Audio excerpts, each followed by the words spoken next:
আমরা সবাই মায়ের গল্প জানি, বাবার গল্পটা কিন্তু বইতেও লেখা থাকে না, জানেন?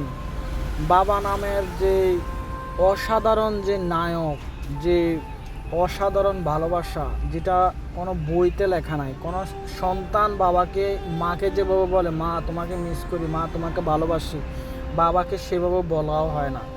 কিন্তু একমাত্র ভালোবাসা, যে ভালোবাসার কোনো প্রকাশ না, সেই ভালোবাসা হচ্ছে বাবার ভালোবাসা।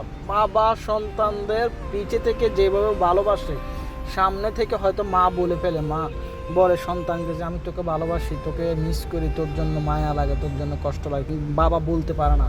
কিন্তু বাবার ভালোবাসাটা বোঝা না যাইলেও ভালোবাসাটা বাবার থেকে, মার থেকেও বেশি থাকে আমার মনে হয়, আমার জানা মতে বাবার ভালোবাসাটা সবচেয়ে বেশি। বাবা যেদিন কান্না করে না, সেদিন বাবার আওয়াজ হয় না, কিন্তু চোখের পানিটা মায়ের চেয়ে কোনো অংশে কম পড়ে না। সেলুট বাবাকে, ভালোবাসি বাবা তোমাকে।